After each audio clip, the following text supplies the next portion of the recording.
15 अगस्त 1971 रात के करीब 1 बज रहे थे।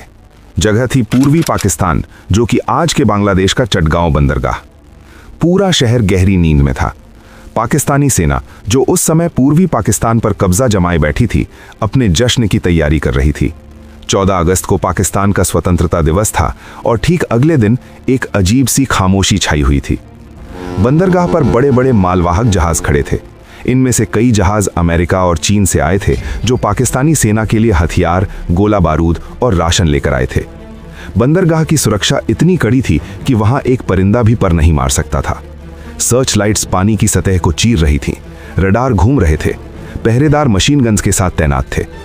तभी एक के बाद एक लगातार धमाके। पानी की सतह अचानक ऊपर उठने लगी।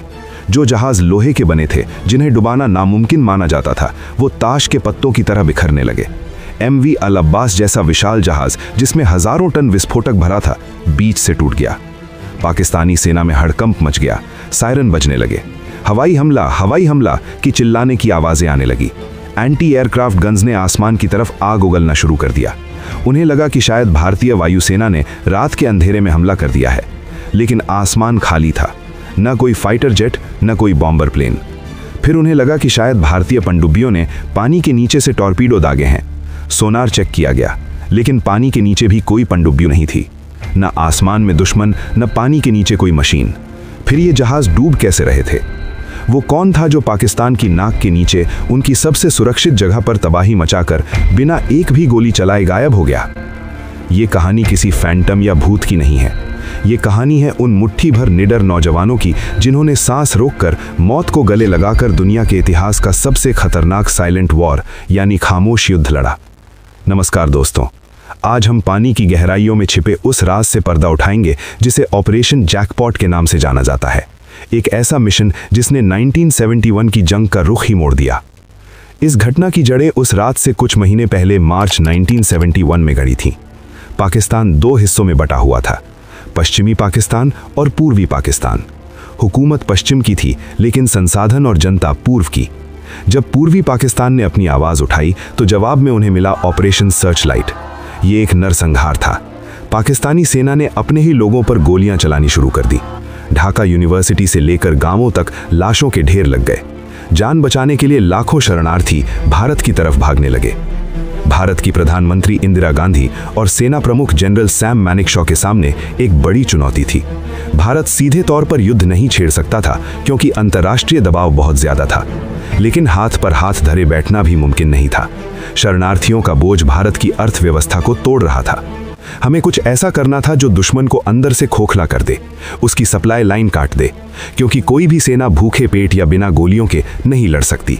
और पाकिस्तान की सारी सप्लाई, तेल, हथियार, राशन समुद्र के रास्ते जहाज़ों से आती थी। अगर इन जहाज़ों को रोक दिया जाए तो पाकिस्तानी सेना अपने आप घुटनों पर आ जाएगी। लेकिन सवाल ये था, ये करेगा कौन? भारतीय नेवी अभी खुले तौर पर युद्ध में नहीं उतर सकती थी।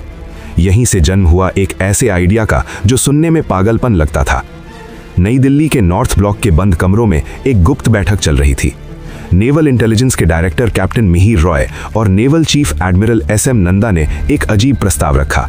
उनका कहना था, हम अपनी नेवी के जहाज नहीं भेजेंगे, हम मुक्ति वाहिनी के उन नौजवानों का इस्तेमाल करेंगे जो भारत भाग कर आए हैं। लेकिन यहाँ एक बहुत बड़ी समस्या थी। ये नौजवान कोई सैनिक नहीं थे। ये छात्र थे, किसान थे, मछुआरे थे। इन्होंने कभी बंदूक नहीं पकड़ी थी, कभी अनुशासन नहीं देखा था। क्या इन्हें दुनिया के सबसे खतरनाक नेवल मिशन के लिए तैयार किया जा सकता था? कैप्टन मिहिर रॉय का जवाब था, हाँ, क्योंकि उनके पास वो हथियार है जो किसी ट्रेनिंग से बड़ा है, बदले की आग। उन्होंने अपने परिवार को मरते देखा है, वो किसी भी हद तक जा सकते हैं। इस मिशन का जिम्मा सौंपा गया एक बेहद सख्त और काबिल ऑफिसर को, कमांडर MN सामंत को। कमांडर सामंत को कोवर्ट ऑपरेशंस का हेड बनाया गया। उन्हें कहा गया, इन लड़कों को ऐसी ट्रेनिंग दो कि ये पानी के अंदर भी सांस ले सकें और दुश्मन के जहाज को बिना भनक लगे उड़ा सकें। दोस्तों, किसी भी सेना के लिए सबसे बड़ी ताकत उसके अफसर होते हैं। मुक्ति वाहिनी के पास जोश था, लेकिन अनुभव नहीं। उन्हें लीड करने के लिए किसी एक्सपर्ट की जरूरत थी, और ये एक्सपर्ट्स मिले एक बहुत ही फिल्मी और रोमांचक तरीके से।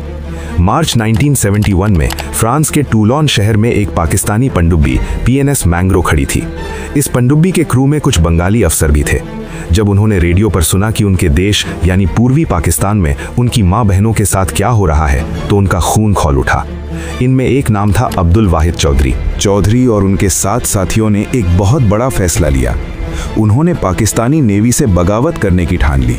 सोचिए, विदेश की धरती पर जहां पाकिस्तानी खुफिया एजेंसी ISI की नज़र उन पर थी, वहां से भागना मौत के मुंह से निकलने जैसा था। ये 8 जाबाज, जिन्हें बाद में इतिहास ने दी 8 सबमरीनर्स कहा, अपनी जान हथेली पर रखकर वहां से भागे। वो स्पेन पहुंचे, फिर वहां से भारतीय दूतावास की मदद से भारत आए। इन 8 लोगों का भारत आना ऑपरेशन जैकपॉट के लिए गेम चेंजर साबित हुआ। अब हमारे पास ऐसे ट्रेनर थे जो पाकिस्तानी नेवी की नस नस से वाकिफ थे। मई 1971, पश्चिम बंगाल का मुर्शिदाबाद जिला, भागीरथी नदी का किनारा। यहाँ एक गुप्त ट्रेनिंग कैंप बनाया गया। इस कैंप का नाम रखा गया कैंप प्लासी। इतिहास का पहिया देखिए दोस्तों, 1757 में इसी जगह प्लासी की लड़ाई में नवाब सिराजुद्दौला को धोखे से हराया गया था और भारत ने अपनी आज़ादी खोई की। और अब 200 साल बाद ठीक उसी जगह पर एक और आज़ादी की लड़ाई की तैयारी हो रही थी, लेकिन इस बार हम किसी को गुलाम बनाने के लिए नहीं, बल्कि किसी को आज़ाद कराने के लिए लड़ रहे थे। कैंप प्लासी में करीब 400-500 बंगाली नौजवानों को चुना गया। शर्तें बहुत सख्त थीं। तैरना आना चाहिए, सीने में दम होना चाहिए और वापस न लौटने का डर नहीं होना चाहिए। कमांडर सामंत और उनके साथियों ने इन लड़कों की ट्रेनिंग शुरू की। ये कोई आम ट्रेनिंग नहीं थी। इन लड़कों को सिखाया गया कि पानी के अंदर घंटों कैसे रहना है, बिना ऑक्सीजन सिलेंडर के सिर्फ एक पाइप के सहारे कैसे तैरना है, पानी का बहाव, ज्वार भाटा और अंधेरे में दिशा कैसे पहचाननी है। लेकिन सबसे महत्वपूर्ण चीज जो उन्हें सिखाई गई वो थी उनका हथियार, लिम्पिट माइन। लिम्पिट माइन देखने में ये एक छोटे कछुए या उल्टी कढ़ाई जैसी होती है। इसके अंदर शक्तिशाली विस्फोटक भरा होता है और इसके नीचे लगे होते हैं बहुत ही ताकतवर चुंबक। कमांडोज को सिखाया गया कि उन्हें तैरते हुए दुश्मन के जहाज के नीचे जाना है, पानी के अंदर ही जहाज के पेंदे यानी लोहे की सतह पर इस माइन को चिपकाना है। ये चुंबक इतना तेज होता था कि एक बार चिपक गया तो उसे हाथ से निकालना नामुमकिन था। लेकिन खतरा इसमें नहीं था, खतरा था इसकी टाइमिंग में। माइन लगाने के बाद कमांडो को वहां एक सेफ्टी पिन खींचनी होती थी। पिन खींचते ही एक केमिकल रिएक्शन शुरू हो जाता था जो डेटोनेटर को एक्टिवेट करता था। लेकिन ये रिएक्शन पानी के तापमान पर निर्भर करता था। कभी कभी ये 30 मिनट में फट सकता था, कभी 2 घंटे में। सोचिए, आप पानी के नीचे हैं, आपके हाथ में एक बम है, आप उसे जहाज पर चिपका रहे हैं और आपको पता है कि अगर थोड़ी सी भी गलती हुई या टाइमर जल्दी चल गया तो आपके शरीर के चीथड़े उड़ जाएंगे और पानी का रंग लाल हो जाएगा। ये सुसाइड मिशन से कम नहीं था। अगस्त का महीना आ गया। मानसून अपने पूरे जोर पर था, नदियां उफान पर थीं। ट्रेनिंग पूरी हो चुकी थी, अब इम्तिहान की घड़ी थी। इन 400 कमांडोज को छोटे छोटे ग्रुप्स में बांटा गया और बॉर्डर पार करवाकर पूर्वी पाकिस्तान के अलग अलग ठिकानों पर भेज दिया गया। उनके निशाने 4 प्रमुख बंदरगाह थे। चटगांव बंदरगाह सबसे बड़ा और अहम, मोंगला, चांदपुर और नारायणगंज। ये कमांडोज अपने टारगेट के पास पहुंचकर छिप गए। वो लोकल मछुआरों के भेष में थे। दिन में वो झाड़ियों में टूटी नावों में छिपे रहते और रात को रेकी करते। उन्हें इंतजार था एक सिग्नल का। ये सिग्नल उन्हें कैसे मिलता? मोबाइल फोन थे नहीं, वॉकी टॉकी पकड़े जाने का डर था। तो भारतीय नेवी ने संचार का एक अनोखा तरीका निकाला, ऑल इंडिया रेडियो। तय ये हुआ कि आकाशवाणी के कोलकाता स्टेशन से एक खास गाना बजाया जाएगा। ये गाना पूरी दुनिया के लिए सिर्फ मनोरंजन था, लेकिन उन छिपे हुए कमांडोज के लिए ये मौत का फरमान था। 13 अगस्त 1971 सुबह के समय रेडियो पर एक गाना बजा। ये मशहूर गायक पंकज मलिक का गाना था। गाने के बोल थे, आमार पुतुल आज के प्रथम जाबे শ্বশুর বাড়ি, मतलब मेरी गुड़िया आज पहली बार अपने ससुराल जाएगी। आम आदमी के लिए ये एक मासूम गाना था, लेकिन कमांडोज के लिए इसका मतलब था स्टैंड बाय, 24 घंटे के अंदर हमला करना है, तैयार हो जाओ। कमांडोज ने अपनी माइंस चेक की, अपने फिन्स और चाकू तैयार किए, आखिरी बार अपने साथियों को गले लगाया। अगले दिन 14 अगस्त पाकिस्तान अपना स्वतंत्रता दिवस मना रहा था। ठीक उसी समय रेडियो पर दूसरा गाना बजा, आमी तोमाए जौतो शुनिए छिलेम गान, मतलब मैंने तुम्हें जितने भी गीत सुनाए। इसका मतलब था अटैक, आज रात ही हमला करना है। ये 14 और 15 अगस्त की दरमियानी रात थी। नियति का खेल देखिए, जिस दिन भारत 1947 में आज़ाद हुआ था, उसी तारीख को 1971 में बांग्लादेश की आज़ादी की नींव रखी जा रही थी। रात घनी थी, आसमान में बादल छाए हुए थे, जिससे चांद की रोशनी भी गायब थी। चटगांव बंदरगाह पर पानी एकदम काला और शांत था। कमांडो लीडर AW चौधरी ने अपनी घड़ी देखी, आधी रात हो चुकी थी। उन्होंने और उनके साथियों ने अपने शरीर पर तेल और ग्रीस लगाया। क्यों? ताकि पानी की ठंड से बच सकें और अगर कोई पकड़ने की कोशिश करे तो हाथ से फिसल जाएं। उन्होंने अपने पैरों में रबर के फिन्स पहने, कमर पर गमछा बांधा जिसमें खंजर और सूखा खाना था, और सीने से बांधी वो मौत की मशीन, लिम्पेट माइन। पानी में उतरते ही एक अजीब सा सन्नाटा छा गया। इन कमांडोज को 1-2 किलोमीटर नहीं बल्कि कई जगह 6-7 मील तक तैरना था, वो भी पानी के ऊपर नहीं, पानी के सतह के ठीक नीचे, सिर्फ एक पतली सी नली के सहारे सांस लेते हुए। सबसे बड़ा खतरा था पाकिस्तानी गश्ती नौकाएं। वो रह रहकर पानी में सर्च लाइट मार रही थीं। जैसे ही लाइट आती, कमांडोज पानी के अंदर सांस रोककर नीचे चले जाते। अगर एक बुलबुला भी ऊपर आता तो ऊपर से गोलियों की बौछार हो सकती थी। उनके दिल की धड़कनें कानों में गूंज रही थीं। उन्हें जहाज़ों के प्रोपेलर की आवाज़ें सुनाई दे रही थीं। वो जहाज़ों के पास पहुंचे, विशालकाय जहाज़ जो ऊपर से लोहे के पहाड़ जैसे लग रहे थे। कमांडोज ने अपने चाकू से जहाज़ के पैंदे पर जमी काई को साफ किया। फिर क्लिक, लिम्पेट माइन को चुंबक से चिपका दिया। एक जहाज़ पर एक माइन काफ़ी नहीं थी, बड़े जहाज़ों पर 5-6 माइन्स लगाई गईं। हर माइन का टाइमर सेट किया गया 45 मिनट। अब उनके पास भागने के लिए सिर्फ 45 मिनट थे, और भागना भी उसी पानी के रास्ते था, तैरकर। थकान से बदन टूट रहा था, लेकिन रुकने का मतलब था मौत। रात के 1:40 हो रहे थे। कमांडो सुरक्षित दूरी पर पहुंचकर नदी के किनारे की झाड़ियों में छिप गए। वो भीगे हुए थे, कांप रहे थे, लेकिन उनकी नजरें बंदरगाह पर टिकी थीं। 1:45 AM पहला धमाका हुआ। बूम! आवाज इतनी तेज थी कि कई किलोमीटर दूर तक खिड़कियां हिल गईं। इससे पहले कि पाकिस्तानी संतरी कुछ समझ पाते, दूसरा धमाका, बूम! तीसरा, चौथा, पांचवां। अगले 30 मिनट तक चटगांव, मोंगला, चांदपुर और नारायणगंज के बंदरगाह धमाकों से गूंज रहे थे। जो जहाज कल तक पाकिस्तान का गुरूर थे, वो अब जलती हुई मशाल बनकर पानी में डूब रहे थे। MV अल अब्बास, MV ओरिएंट बार्ज, सब के सब तबाह हो गए। पानी में तेल फैल गया और उसमें आग लग गई। ऐसा लग रहा था जैसे नदी में आग बह रही है। पाकिस्तानी फौज पगला गई थी। वो अंधेरे में हर तरफ गोलियां चला रहे थे। उन्हें समझ ही नहीं आ रहा था कि दुश्मन कहां है। वो पानी में गोलियां मार रहे थे, हवा में मार रहे थे, लेकिन हमारे कमांडोज, वो तो अपना काम करके उस धुएं और अंधेरे का फायदा उठाकर गायब हो चुके थे।